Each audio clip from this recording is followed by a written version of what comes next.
Well, I do find that there's also a disconnect on claims and what it actually does too. I don't Yeah, know how many standards are really out there. So it is really important to educate yourself on what you're actually buying into, right. which it sounds like you've been doing on your own. Goodness. I actually even want to touch on your podcast, which is Beautiful Stories by Erin Faces.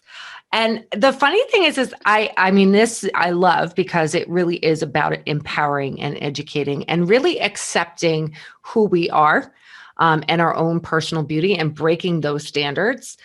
Can you tell me a little bit about how you got that started?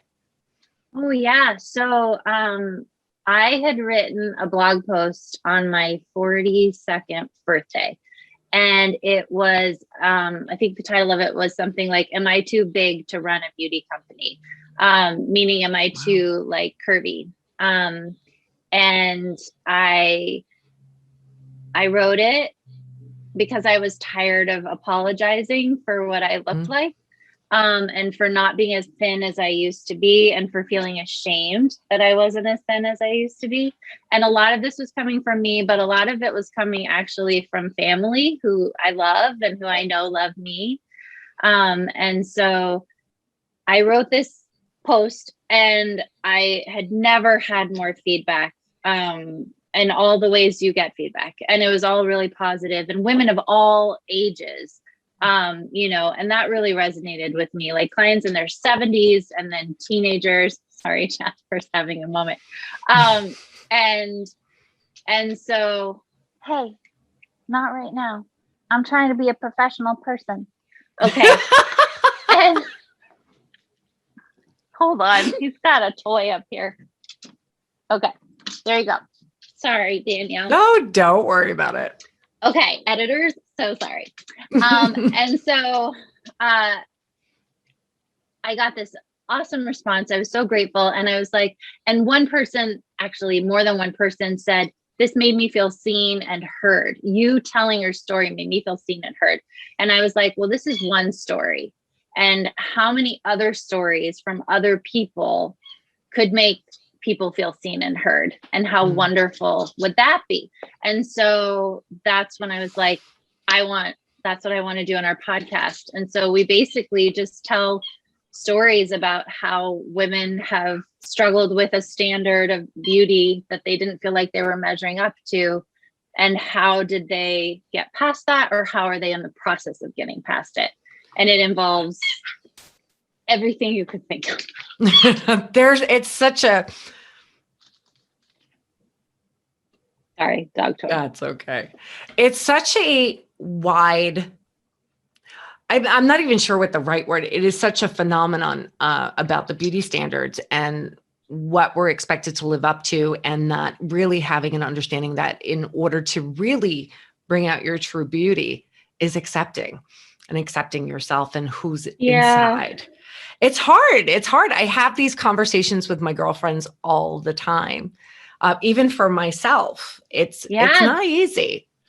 It's not. And it's so sad that I remember I had gone to a talk, and Amy Porterfield was a speaker, and she's a big like course creation person, branding person. And she said something along the lines of, I'm going to misquote her, but she said, "I wonder what I could have done with all of the time that I have spent like basically shaming what I looked like for myself. Like, what could I have accomplished?" And I was like, whoa, like it just resonated with me.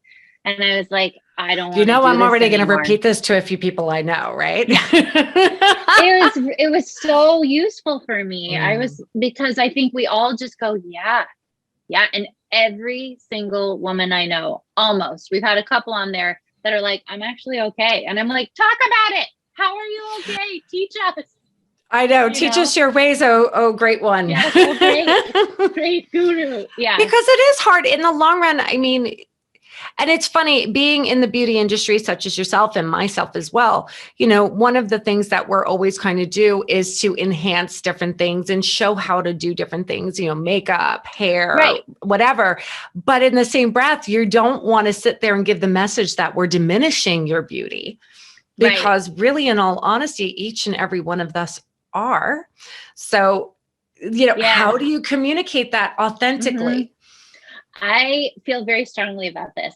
So the way I built Erin Spaces, my company, is I went around to basically people's living rooms and did what eventually became known as a green beauty workshop.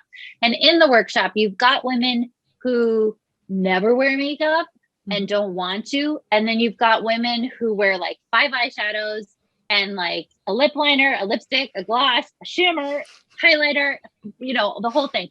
And the thing that I really want people to feel is the woman who wears mascara only if she's going out for an evening, like that's dressing up for her, is just as valid and just as beautiful as the woman who wants to do the whole thing. And I think if we can stop judging each other and be like, that makes you happy, that makes you feel confident, that makes you feel good, and then you can deliver your message, whatever it is. It could be taking the kids to carpool. It could be teaching a class. It could be being a lawyer. It could be being on Broadway. I think it can be any of those things, but I think whatever that is for us and whatever really truly makes us feel like our most enhanced, beautiful self should be enough. And Yes. and what is that? And then how can we help you make that the best version of you that is? And that doesn't mean more makeup. It means, okay, you want a mascara only. Let's do the best mascara you've ever seen. And let's show you how to do it. So you feel really confident for those days that you're like, okay, I'm dressing it up and I'm going to do it,